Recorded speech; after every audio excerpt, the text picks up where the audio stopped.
34장, 35장, 이사야 34장, 35장을 함께 살펴볼 건데요. 제목은 역사 배경에서 본 심판 네 번째 시간이 되겠습니다. 그래서 오늘 그 네 번째 시간은 온 우주에 대한 심판이 되겠습니다. 우리가 이사야서가 39장까지는 심판에 관해 다루고, 그 다음에 나머지 끝 66장까지는 회복에 대해서 다룬다, 이렇게 얘기를 했었죠. 그래서 지금 심판에 관해서 다루고 있는데요. 심판에 관해서 전체적으로 두 번을 다루고 지금 있는 중이에요. 처음에는 그냥 심판에 대해서 한번 쭉 얘기를 한 다음에, 그 다음에 역사 가운데서 역사가 어떻게 진행되는지, 그 역사 가운데 뭘 잘못했는지를 다루면서 다시 두 번째 심판을 다루고 있는데, 오늘이 그 마지막 시간이에요. 두 번째 다루는 시간. 그래서 우리가 보면 심판을 이야기할 때 먼저 이스라엘, 유다와 이스라엘에 대해서 먼저 심판을 얘기를 했죠. 이스라엘 백성 심판하는 걸 얘기를 하고, 그 다음에 이스라엘 주변국에 있는 열국들을 심판하는 이야기를 하고, 다음에 온 우주를 심판하는 이야기를 했었어요. 그래서 역사 가운데 심판하는 이야기도 역사 배경에서 심판을 다시 다룰 때도 똑같은 형식으로 하고 있죠. 그래서 이스라엘이 국내적으로 잘못하고 있는 거, 그 다음에 국제 정치 분야에서 잘못하고 있는 것을 다루면서 이스라엘의 잘못을 이야기하고, 지난주에는 이스라엘 주변에 있는 열국들이 잘못한 것에 대해서 다루고, 오늘은 온 우주에 대해서, 온 우주의 심판에 대해서 다루고 있다 하는 겁니다. 그래서 두 번 반복한 거예요, 심판에 대해서. 그리고 이제 다음 주에는 39장까지 가려면 지금 아직 한참 남았죠? 몇 장 남았는데, 다음 주에는 뭐가 나올 것 같아요? 역사 사실을, 이사야서에서 역사 사실을 다루는 장이 딱 다음 장 36장부터 39장까지 다루고 있습니다. 근데 이것은 다른 데와 기술 양식이 틀리다 그랬어요. 이사야서는 전체적으로 시적인 언어로 쓰여졌다, 이렇게 얘기를 했죠.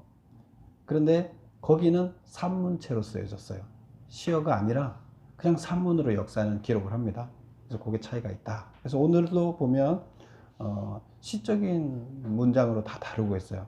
그래서 자세히 읽어보면 우리가 지금 무슨 말인지 몰라서 어렵게 느껴서 그렇지, 자세히 읽어보면 그 표현하고 있는 이미지들이 대단히 시적이에요. 시적으로 표현하고 아름다운 문장들이에요. 우리가 어렵다 보니까 이게 아름다웠다는 걸 미처 못 느끼고 있는데, 또 번역을 하다 보니까 그런데, 이미지를 생각해 보면 사실적인 것을 상징적인 것으로 표현을 하고 있기 때문에 사실 아름답게 표현을 하고 있다, 이렇게 볼 수가 있어요. 그래서 오늘은 온 인류에 대한 심판이 주어진다. 그런데 역사 가운데서 온 인류에 대한 심판을 어떻게 표현하고 있느냐 하는 부분을 이제 다루는데요. 심판을 한다는 것은 뭐가 동시에 진행되기 위한 거라 그랬죠? 구원이, 회복, 곧 구원을 하기 위해서 심판은 구원에 이르기 위한 과정이다, 이렇게 얘기를 했어요. 그래서 구원하기 위해서는 반드시 심판이 있어야 되기 때문에 심판이 주어졌다, 이렇게 했는데, 오늘 34장에서 나오는 이야기는 그 타이틀을 한번 보세요. 녹색을 보면 다 같이 한번 읽어볼까요? 온 우주적으로 임할 심판, 그런 뜻이에요. 잘못 기록이 됐네요. 그 다음에 또 우측에 보면 35장은 다 같이 읽어볼까요? 시작. 포로의 귀환, 메시아의 구원. 그래서 34장은 온 우주에 임할 심판에 대해서 얘기하고, 그 다음에 35장은 구원에 대해서 이야기를 해요. 심판과 구원. 근데 그 구원을, 뭘 가지고 구원을 얘기를 하냐면, 포로가 돌아오는 이야기를 가지고 메시아가 이 땅에 오시는 것과 같이 상징적으로 표현을 하면서 구원을 이야기하고 있습니다. 자, 그러면 34장부터 살펴보도록 하겠습니다. 34장 1절 한번 읽어볼까요? 열국이여 너희는 나와 들을지어다. 민족들이여 귀를 기울일지어다. 땅과 땅에 충만한 것 세계와 세계에서 나는 모든 것이여 들을지어다. 그래서 들을지어다. 누구한테 들으라는 거예요? 열국들이여 민족들이여 땅과 땅에 충만한 것 세계와 세계에 나는 모든 것, 이렇게 해서 온 인류여 들을지어다, 이런 뜻이에요. 온 세계 만민들이여 들을지어다, 이런 얘기예요. 그래서 이것이 뭐에 대한 이야기라고요? 열방의, 그죠, 온 우주에 있는 모든 인류들을 심판하는 이야기다, 이렇게 보고 있습니다. 그래서 대상을 먼저 누구를 심판하는 것인지 얘기를 하고 있고, 그래서 온 우주를 심판한다는 얘기는 온 우주를 대상으로 구원하시겠다는 뜻이라 그랬죠. 하나님이 이스라엘 백성 중에서 구원하시겠다는 뜻이 아니라 온 우주를 대상으로 심판한다는 것은 온 우주를 대상으로 거기서 구원을 베푸시겠다, 그런 뜻이라 그랬어요. 자, 그 다음에 2절을 보면 대저 여호와께서 열방을 향하여 진노하시며 그들의 만군을 향하여 분내사 그들을 진멸하시며 사륙당하게 하셨은즉 여기서 주제가 뭐예요? 주어가 뭐예요? 여호와께서, 하나님이죠. 하나님의 동사가 뭐예요? 이게 수식어가 많을 때는 주어 동사를 찾아야 이게 문장이 정확해져요. 뜻이 정확해져요. 하나님께서 뭘 하겠다는 거예요? 진멸하시고 사륙을 하겠다는 거예요. 하나님께서 열방을 향하여 진노하시며 만군, 그들의 만군, 그들이라는 것은 열방의 만군, 군대들을 향하여 화를 내시며 분내시며 그들을 진멸하시되 사륙당하게 하시겠다. 그러니까 하나님께서, 다시 말하면 하나님이 심판하시겠다.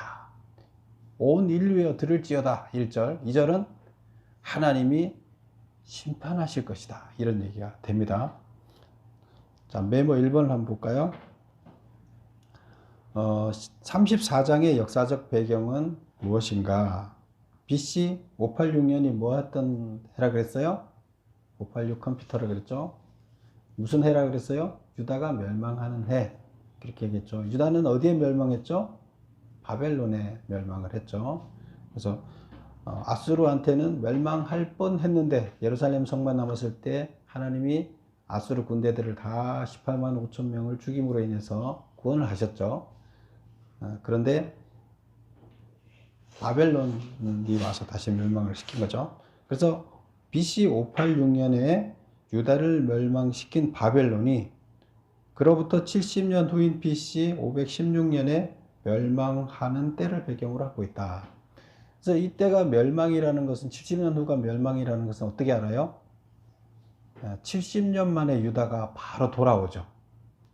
근데 유다가 돌아올 때 유다를 돌려보내는 나라가 바벨론이 아니라 바벨론을 무너뜨린 페르시아 왕 고레스라는 페르시아 왕이, 야, 너네들 다 돌아가서 네 땅에서 자리 잡고 살아. 그러면 이 애굽에서 북쪽으로 쳐들어오는 그 방패가 되니까 너희들이 성벽이 될 거야 하면서 돈을 주고 돌려보냈죠.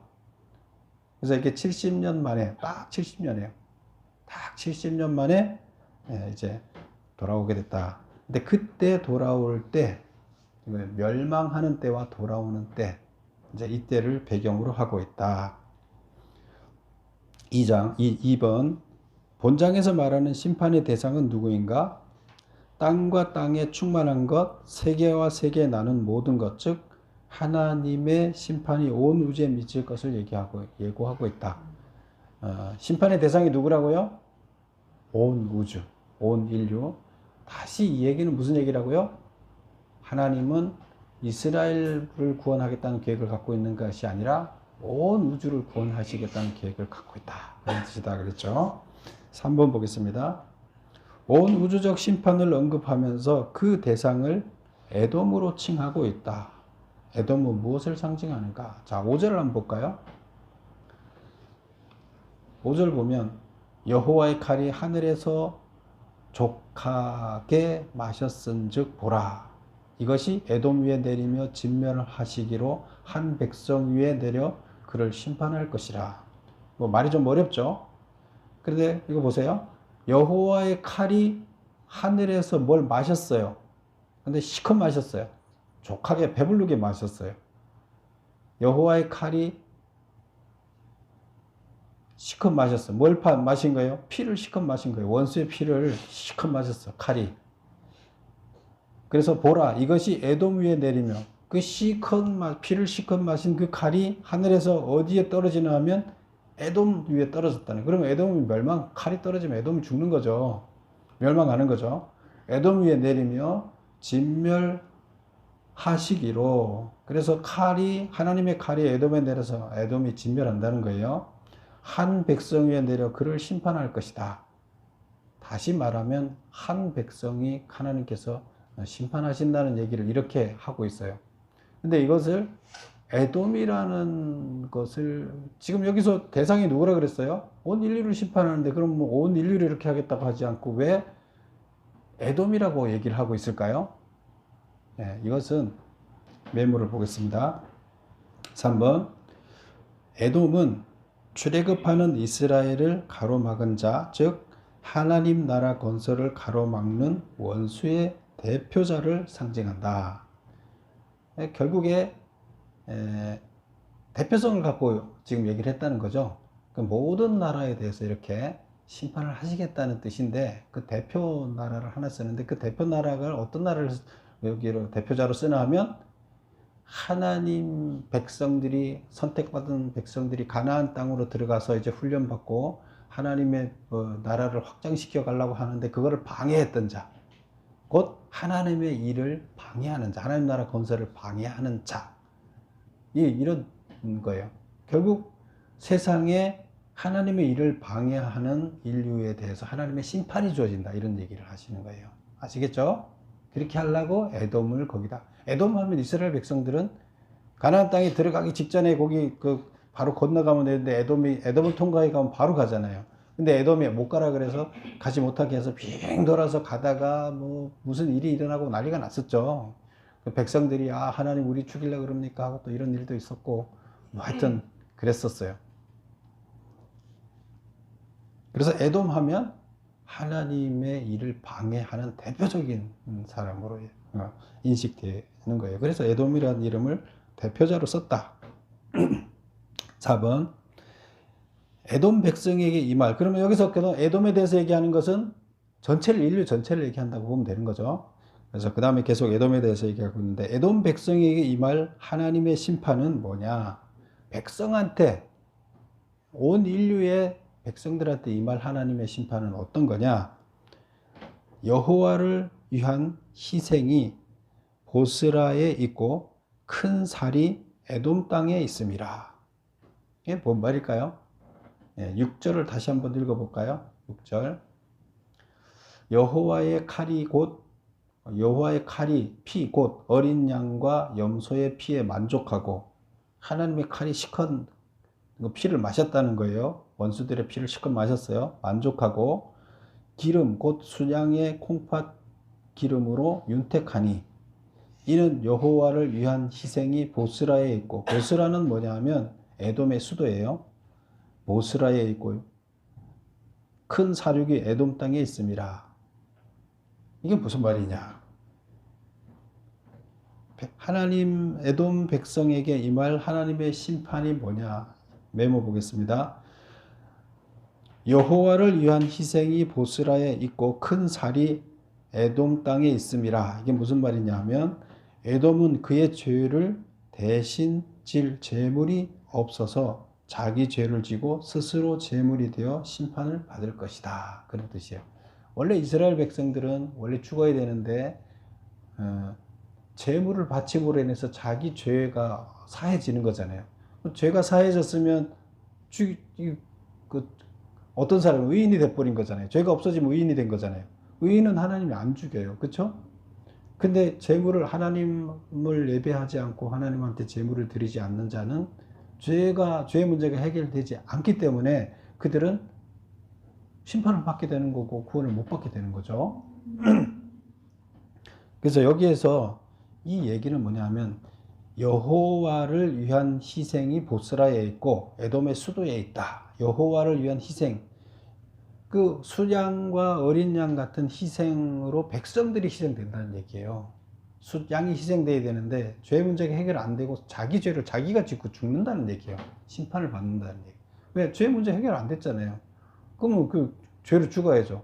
그런데 누군가가 내 죄를 져주면 내 죄의 문제 해결되니까 안 죽잖아요. 근데 이들은 자기 죄를 자기가 지고 죽는다, 그런 표현을 이렇게 쓰고 있어요. 그래서 스스로 제물이 되어 심판을 받기 때문에 멸망하고 말 것이다. 하나님을 믿는 자들은 하나님을 믿어서 구원받는 자들은 죄가 없어서 구원받는 거예요? 아니죠. 죄를 누군가가 대신 져주기 때문에 구원받는 거죠. 의인이라고 인정해주기 때문에 구원받는 거죠. 내가 죄를 안 짓고 살 수는 없죠. 그래서 그 얘기합니다. 그래서 에돔 사람들, 하나님 나라 건설에 반대하는 이 인류의 사람들이 어떻게 된다? 심판을 받고 멸망하게 된다, 이런 얘기들. 4번은 에돔 백성에게 임할 하나님의 심판, 하나님의 나라의 건설에 반대하는 자들에 대한 하나님의 심판을 얘기하고, 그 다음에 5번 보면 에돔 땅에 임할 하나님의 심판. 여기는 땅이에요. 네, 그러면 하나님의 반대하는, 하나님 뜻에 반하게 살아가는 사람들이 사는 땅은 그럼 어떤 심판을 받게 되느냐? 항상 그랬죠. 그 죄인들이 살아가면 그 땅이 죄인이 되는 거고, 거룩한 자가 살아가면 그 땅이 거룩해진다 그랬죠. 5번 보겠습니다. 1. 에돔 땅은 소돔과 고모라처럼 불바다가 되어 영원히 황무하여 그리로 지날 자가 없을 것이다. 2번. 에돔은 AD 900년경 모하멧 교도들에게 정복되어 완전히 패망하였으며 오늘날까지 폐허된 유적물로 남아있다. 에돔이 그렇다는 거예요. 이건 사실이죠. 역사적 사실이죠. 그래서 역사적 사실을 재료로 해서 심판에 가서 이야기를 하는 거죠. 지금 인류 심판을 얘기하는데 그 재료를 뭘 쓴다고요? 에돔을 쓰고 있다. 근데 에돔이 이렇게 폐허가 돼서 멸망했는데 그것을 재료로 써서 설명을 하고 있다, 그런 뜻이 되겠습니다. 그래서 에돔 땅은 어떻게 된다고요? 영원히 황폐하게 된다, 이런 뜻이에요. 그 다음 6번 보겠습니다. 여호와께서 에돔 땅에 혼란의 줄과 공허의 추를 들이우실 것이라는 말은 무슨 뜻인가? 예. 이것은 이제 11절 그 뒷부분에 있는데, 여호와께서 에돔 땅에 혼란의 줄과 공허의 추를 들이울 것이다. 여기서 혼란과 공허라는 것은 창세기에 나오는 단어들이에요. 하나님께서 뭐 하기 전에, 온 인류를 창조하기 전에 거기는 혼돈과 공허, 온 우주가 혼돈과 공허 속에 있었다 그랬죠. 근데 이거는 질서가 없다는 뜻이에요. 하나님이 어떤 질서를 하나도 만들어 놓지 않았다는 거예요. 그래서 여기서 보면 에돔 땅의 혼란의 줄과 공허의 추를, 줄과 추는 뭐를 건설할 때 줄자를 띄우고 추를 해서 똑바로 섰는지 건물을 세울 때 이렇게, 그쵸, 그렇게 볼 수가 있는 거죠. 근데 추와 줄은 건설하는 건데, 그 건설할 때 혼란과 공허라니까 망하는 것을 질서가 없게 건설한다. 그래서 이거는 황폐하게 만든다는 뜻이에요. 창세기 이전에 하나님이 질서를 만들기 이전으로 돌아가게 한다. 황폐하게 건설한다, 그런 뜻이에요. 그래서 에돔이 창조 시에 있었던 무질서와 무형태의 상태처럼 황폐하게 될 것이란 말이다. 그래서 땅은 황폐해지고 백성들은 자기 죄를 지고 죽기 때문에 구원받을 수 없다. 심판받고 끝이라는 거예요. 그럼 어떻게 해야 돼요? 심판을 안 받으려면 어떻게 해야 돼요? 살아나려면, 구원받으려면 하나님한테 돌아와야 되겠죠. 7번 보겠습니다. 너희는 여호와의 책에서 찾아 읽어보라. 이것들 가운데서 빠진 것이 하나도 없고 제 짝이 없는 것이 없으리니는 무슨 뜻인가? 이거 뭐 말이 어려워. 16절 한번 볼까요? 16절. 너희는 여호와의 책에서 찾아 읽어보라. 이 여호와의 책에서 찾아 읽어보라는 얘기는 이제 이사야가 뭘 한 거예요? 이사야가 하나님 메시지를 적어놨잖아요. 그러니까 거기서 한번 찾아 읽어보라 하면서 이것들 가운데서 빠진 것이 하나도 없고 제 짝이 없는 것이 없으리니, 그러니까 다 짝이 있다는 거예요. 이는 여호와의 입이 이를 명하셨고 그의 영이 이를 모으셨습니다. 근데 그 무슨 말이에요? 짝이라는 게 뭐예요? 제 짝이 없는 것이 없다. 다 짝이 있다. 그럼 짝에 대해서 한번 다루겠는 게 또 앞절에 15절에 보면 짝에 대해서 다룹니다. 부엉이가 거기에 깃들고 알을 낳아 까서 그 그늘에 모으며 솔개들도 각각 제 짝과 함께 거기에 모이리라.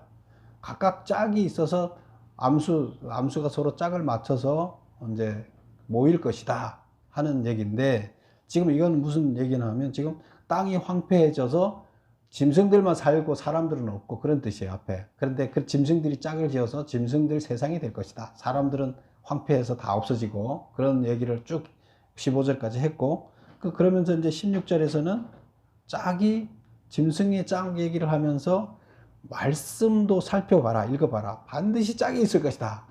말씀에 무슨 짝이 있다는 거예요. 예, 이것은 이사야 책이 무슨 책이에요? 예언서죠. 예언을 하는 거예요. 이렇게 될 것이다. 그러면 그 짝은 예언의 성취예요.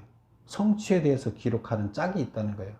자, 이런 일이 있을 것이다. 그러면 성취가 일어나겠죠. 그러면 하나님 말씀이 또 누군가를 통해서 신약에 와서 성취를 쓸 수도 있고, 구약에서 다른 하나님의 다른 작가를 통해서 기록할 수도 있고, 하나님이 예언한 거에 대한 성취를 반드시 기록해서 예언과 성취가 짝이 맞게끔 하실 것이다. 이런 얘기예요.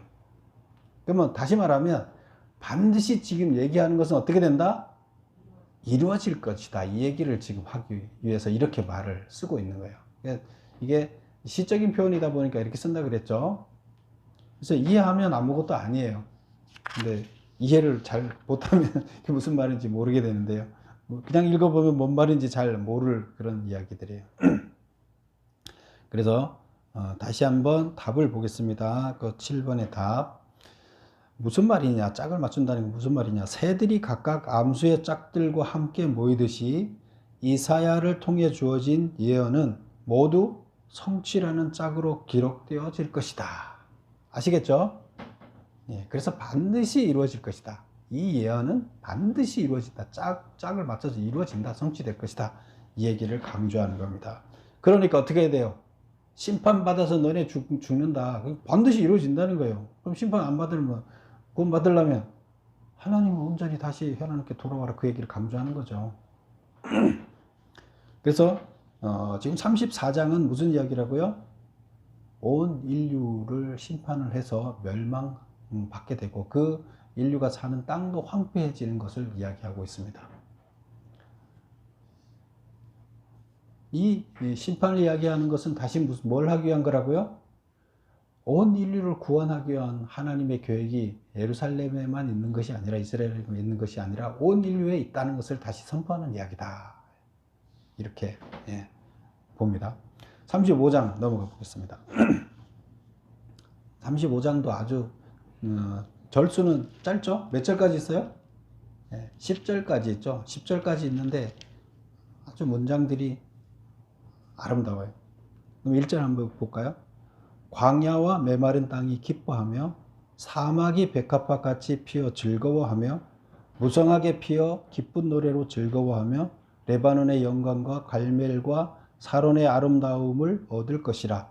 이것들이 여호와의 영광 곧 우리 하나님의 아름다움을 보리로다. 무슨 말인지 하나도 모르겠죠. 그냥 읽으면. 이럴 때는 항상 어려울 때는 뭘 찾으라고요? 주어를 찾고 동사를 찾으라. 그러면 이미 구조가 다 파악이 된 거예요. 자, 주어가 뭐예요?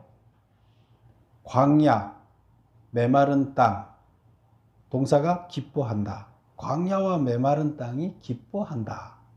이제 한 단락이 끝났죠?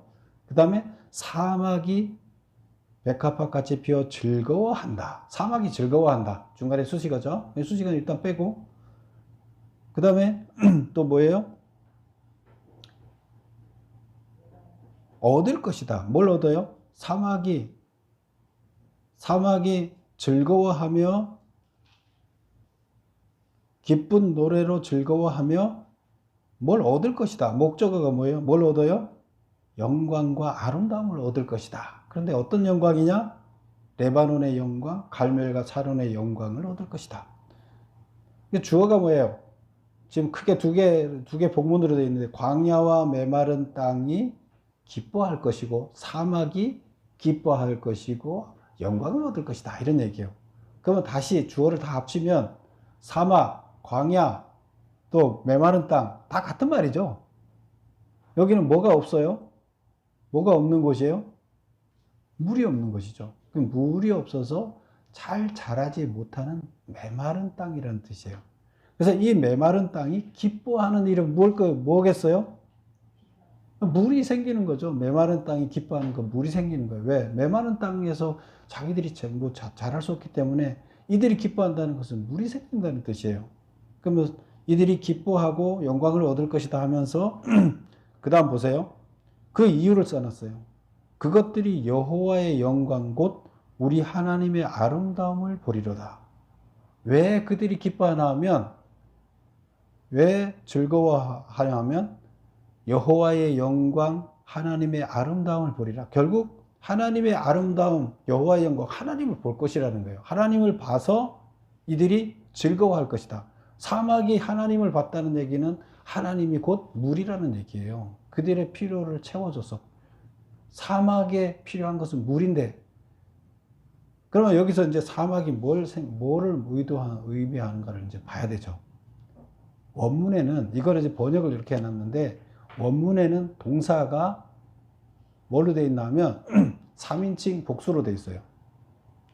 그러면 3인칭 복수라는 것은 주어가 뭐라는 거예요? 사람이라는 뜻이에요. 사람.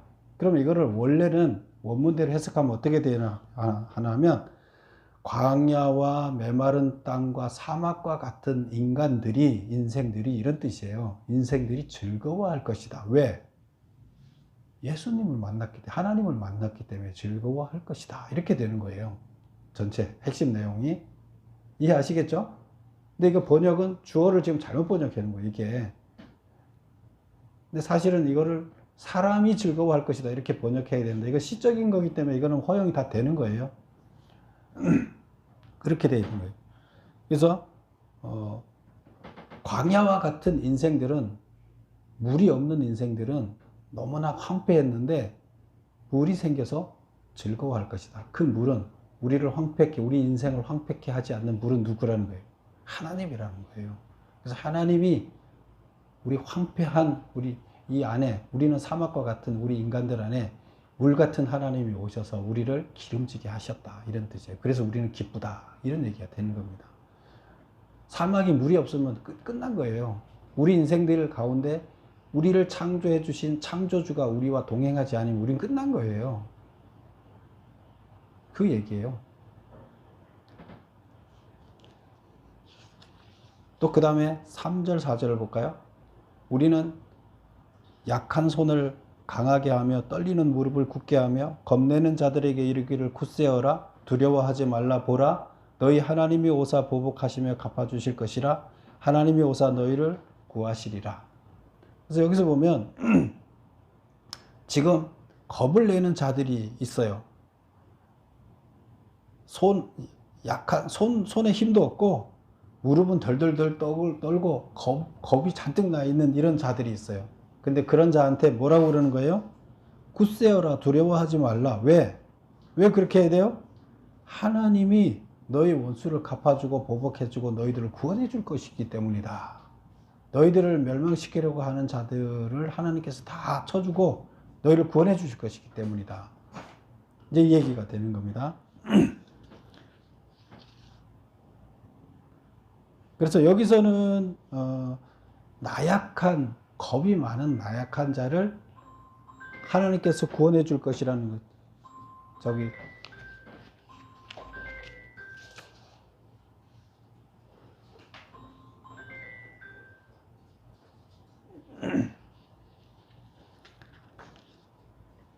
예, 그 다음 매보를 한번 볼게요.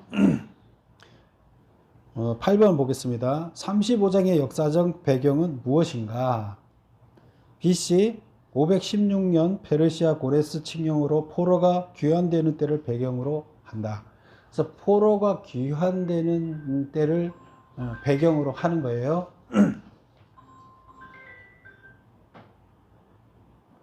그래서 포로가 귀환되는 것을 소재로 써서 이야기를 한다는 얘기예요. 그래서 여기서는 구원에 대한 이야기를 하는데 포로가 회복되는 이야기를 소재로 써서 하고 있다. 이렇게 볼 수 있습니다. 9번 보겠습니다. 사막이 즐거워할 것이라고 했다. 사막은 무엇을 의미하는가? 즐거워하는 이유는 무엇인가? 사막, 광야, 메마른 땅이었죠. 이들이 즐거워한다. 사막과 같이 황폐화된 인간을 의미한다. 그래서 사막은 여기서는 사막은 황폐화된 우리 인간들을 얘기한다. 황폐화된 것은 물이 없이 메말라 있는 인간들을 얘기한다. 그 다음에 그러면 이들이 즐거워하는 이유는 뭐였어요? 하나님의 아름다움을 보았기 때문이다. 즉 하나님을 만났기 때문이다. 사막이 물을 만났듯이 우리 인간들이 하나님을 만났기 때문에 창조주 하나님이 우리 안에 오셨기 때문에 우리가 즐거워한다. 살 길이 생긴 거죠. 그래서 우리는 물이 없으면 죽어요. 사막은. 하나님이 물 같은 존재예요. 우리한테는. 자, 그 다음 보겠습니다. 10번. 겁내던 자들이 겁내지 말아야 할 이유는 뭐냐? 하나님이 오셔서 구원해 주실 것이기 때문이다. 그럼 우리가 하나님을 믿는 자들은 세상을 살아가면서 겁을 낼 필요가 없어요. 무슨 일을 만나든지 그냥 가면 다 해결이 돼요. 어떤 식으로든. 그게 하나님이 우리를 구원해 주시기 때문이에요. 우리를 인도해 주시기 때문이에요. 그 다음 보겠습니다. 11번. 이사야는 맹인, 귀머거리, 저는 자, 벙어리가 회복될 것이라고 예언했다. 이들은 누구를 상징하는가? 이들이 회복되는 때는 언제인가? 자, 본문을 한번 볼까요? 35장 5절을 한번 보겠습니다. 5절, 6절 한번 읽어볼 건데요. 그때에 맹인의 눈이 밝을 것이며, 여기서 그때라는 것은 언제를 얘기하냐면 포로가 돌아오는 때, 역사적으로 봤을 때 그때인데, 이것은 다시 본문에서 그 소재를 해서 뭘 얘기를 하려고 하냐면 하나님 나라가 완성됐을 때, 메시아가 도래했을 때 이런 얘기가 되는 거예요. 역사전 소재는 뭘로 썼다고요? 포로가 귀환하는 것을 소재로 썼고, 이걸 통해서 표현하고자 하는 것은 하나님 나라가 완성됐을 때를 얘기한다. 그래서 그때가 그런 때다. 맹인의 눈이 밝을 것이며 못 들은 사람의 귀가 열릴 것이며 그때에 저는 자는 사슴같이 뛸 것이며 말 못하는 자의 혀는 노래하리라. 모든 장애자들이 어떻게 된다는 거예요? 모든 장애자들이 다 장애가 사라진다는 얘기예요. 말 못하는 자가 말하게 되고, 저는 자가 절지 않게 되고, 뭐 맹인이 보게 되고, 그 다음에 뭐예요? 못 듣는 자가 듣게 되고, 다 문제 해결됐다는 거잖아요. 그래서 우리한테 장애가 있고 잘못된 게 있고 부족한 게 있었는데 이것이 다 해결됐다. 언제? 예수님이 이 땅에 오셨을 때, 하나님 나라가 도래했을 때 이것이 다 해결됐다는 얘기예요. 그러면 여기서 아까 질문이 뭐였어요? 회복될 것이라고 예언했다. 이들은 누구를 상징하는가? 이 장애자들은 누구를 상징해요? 이 땅에서 죄를 짓고 살아가는 모든 사람들을 상징한다. 모든 사람들이 어떻게 된다는 거예요? 우리는 장애자예요. 자기 장애자가 아닌 사람 있어요?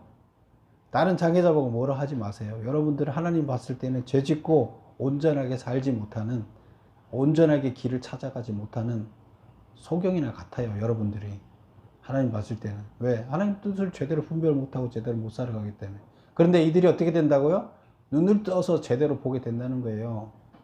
하나님의 뜻을 제대로 깨닫고 뭐가 맞는지를 제대로 알게 된다는 겁니다. 그래서 여기서 맹인은, 장애자들은 죄를 짓고 살아가는 모든 사람들을 얘기하는 거고, 그 다음에 이들이 회복되는 때는 언젠가? 포로가 귀환하는 때를 소재로 해서 메시아가 이 땅에 와서 하나님 나라가 완성되는 때를 이야기하고 있다. 12번. 이들이 회복되는 이유는 무엇 때문인가? 자, 보면 6절에 보면 이렇게 얘기를 하고 있어요. 6절 노래하리니, 그 다음에 보면 이는 광야에서, 왜 이들이 노래를 하나 하면 눈이 다 열리고 이들이 좋아졌으니까 노래할 거 아니에요. 자기가 다 고쳐졌기 때문에 노래를 한다는 거예요. 왜 고쳐졌느냐? 이는 광야에서 물이 솟겠고 사막에서 시내가 흐를 것입니다. 광야와 사막에 물이 생겼기 때문에 기뻐한다는 거예요. 다시 말하면 우리 메마른 우리 인생들에게 하나님이 오셨기 때문에 어떻게 된다고요? 우리가 살 길이 열렸다는 거예요. 그래서 노래한다는 겁니다. 그래서 7절 보면 뜨거운 사막이 변하여 못이 될 것이며 메마른 땅이 변하여 원천이 될 것이며 승냥이에 눕던 곳에 풀과 갈대와 부들들이 날 것이며, 여기 승냥이는 뭐예요? 이리를 얘기하는 거죠. 이리, 늑대 이런 걸 얘기하는 거죠. 승냥이들이 눕던 곳에, 다시 말하면 뭐예요? 이 사막에는 원래 이 승냥이들과 짐승만 살았는데 이것이 변하여 사람들이 눕던 곳, 사람들이 이제 거할 수 있다는 거죠. 그 풀과 갈대와 부들들이 나서 사람들이 살 수 있게 된다는 얘기가 되는 겁니다. 여기서 부들, 다른 건 알 건데 부들이 뭐예요? 부들? 갈대, 풀. 부들은 뭐예요? 돗자리 만들 때 쓰는 거 있죠? 그런 거 부들이 왕골, 부들. 왕골보다 좀 질이 떨어지죠? 그런 거 있어요. 그 다음에 8절 보면 그 결국에 뭐예요? 이들이 노래하는 이유는, 즐거워하는 이유는 뭐라고요? 물이 생겼기 때문이다. 그 다음에 두 번째 이유는 8절에 이렇게 나옵니다. 거기에 대로가 있어 그 길을 거룩한 길이라고 일컫는 바가 됐기 때문이다. 포로들이 돌아올 때 황폐해서 길이 없어서 길을 만들었다는 이야기가 나와요. 자, 그 길이 어떤 길이냐 하면 그 대로가 있어. 포로들이 100만 이렇게 돌아오잖아요. 그럼 그들이 돌아올 길을 만들어야 되는데 그걸 대로라고 그러고, 그 길을 거룩한 길이라고 말했다는 거예요. 깨끗하지 못한 자는 지나가지 못하고 오직 구속함을 입은 자들을 위하여 있게 될 것이라. 그 길이 깨끗한 자만이 지나갈 수 있다는 거예요. 구속함을 받은 자만이 지나갈 수 있다는 거예요. 우매한 행위는 그 길로 다니지 못한다. 거기에는 사자도 없고 사나운 짐승도 그리로 올라가지 아니하므로 그것을 만나지 못하겠고, 그 길에는 사자와 짐승들도 없어요. 그래서 안전해요. 오직 구속함을 받은 자만 그 길로 행할 것이다. 그러니까 하나님께 죄사함을 얻은 자만이, 남은 자만이 그 길로 돌아올 수 있다. 이런 얘기가 돼요.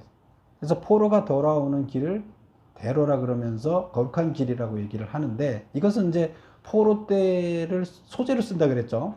그 역사적인 상황을 소재로 써서 뭘 얘기를 하는 거예요? 하나님의 구원을 얘기하는 거예요. 예수님이 오셔서 죄 문제를 해결했기 때문에, 여기 나오죠. 9절 끝에 보면 오직 구속함을 받은 자만 그 길로 갈 수 있다. 왜 거룩한 길이에요? 죄사함을 받은 자들이 갈 수 있는 길이다. 구원의 길을 얘기하는 거예요. 포로가 돌아오는 길을 소재로 해서 뭘 얘기한다고요? 구원의 길을 얘기한다는 거예요. 구원을 받는 길을 거룩한 길이고, 그것은 죄사함을 받은 길이라는 거예요.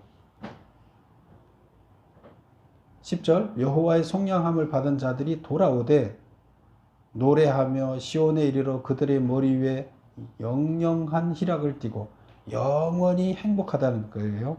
기쁨과 즐거움을 얻으리니 슬픔과 탄식이 사라지리라. 이것이 어떤 나라예요? 하나님 나라가 완성됐을 때 이야기예요. 그래서 뭘 얘기를 하고 있어요? 하나님 나라가 회복된 이야기를 하고 있죠. 그래서 지금 현재 상황이 이스라엘이 어렵지만 하나님 나라가 완성됐을 때 거기서는 영원한 복락을 누리게 될 것이다. 구원의 나라에서, 이런 얘기를 하고 있습니다. 12번 메모를 다시 한번 보겠습니다. 이들이 회복되는 이유는 무엇 때문인가? 그 메마른 사막과 같은 인생들이 회복되는 이유는 뭐냐? 길, 광야에서 물이 솟고 사막에서 시내가 흐르기 때문이다. 이게 뭔 말이냐? 메시아가 이 땅에 오셔서 마른 사막 같은 인생에게 물이 되어 주시기 때문이다. 그래서 기뻐한다. 그 다음에 또 기뻐하는 이유는 거기에 대로가, 즉 거룩한 길이 만들어져서 포로가 귀환할 수 있기 때문이다. 이게 뭔 말이냐?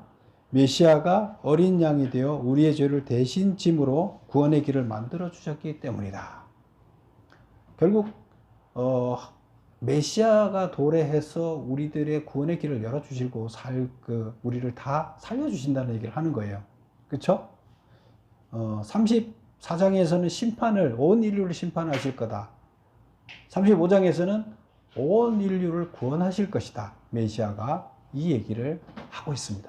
그래서 구원을 하기 위해서 하나의 과정으로서 심판을 행하고 있다 하는 것을 다시 한번 반복해서, 얼마나 지금 옛날에 지금 이사야도 이 사실을 원래 알았어요, 몰랐어요? 하나님 만나서 이 메시지를 듣기 전에 몰랐어요. 아무도 몰랐어요. 근데 하나님이 최초로 이사야를 이런 것이다, 이사한테 얘기를 해줘서 깨달았어요.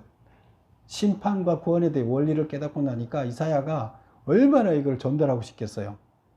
그래서 이사야서에 이렇게 반복적으로 계속 얘기를 하는데, 그냥 얘기를 하면 잘 안 들을 거니까 먼저 무시무시한 심판 얘기를 하면서 구원 얘기를 이렇게 하고 한다는 거예요. 처음에는 야, 너네들 다 큰일 났어, 망하게 생겼어, 이 얘기부터, 심판 얘기부터 해가면서 점점 가면서 구원에 대한 희망을 심어주고 있다, 이런 얘기를 하고 있죠. 결국 하나님은 지금 이 망해가고 있는 이 이스라엘을 하나님께서는 어떻게 하실 것이다? 반드시 남은 자들을 통해서 구원하실 거고 온 인류를 구원하실 거라는 거예요. 하나님의 계획은. 그리고 완성될 거라는 거예요. 그러니까 지금 현재 상황에 아무도 하나님 안 믿고 다 다른 길로, 세상 길로 가고 있는데, 너희들은 제발 남은 자가 돼서 구원의 대열에 들어서라, 얘기를 지금 계속 강조하고 있는 거예요. 뭘 알려주면 그렇게 해서 구원의 길이 열려? 그렇다면 내가 믿어야지, 이런 희망이 있잖아요. 근데 그때 상황을 보면 하나님 믿는 사람들은 다 망하고 세상은 다 멸망하고 하나님 믿는 사람들은 다 잡혀가는데, 이거 어떻게, 무슨 말이야? 하나님이 있어 없어? 이런 시대였죠. 그럴 때 이사야는 하나님의 메시지를 듣고 와서 심판과 구원에 대해서 이렇게 강력하게 전달하고 있다. 여러분한테는 뭐가 있습니까? 여러분의 미래는 뭐가 있어요? 사막이에요? 기름진 옥토예요? 하나님이 함께 하시면 여러분은 기름진 옥토가 될 겁니다. 여러분은 다 구원받게 될 겁니다. 기도하겠습니다.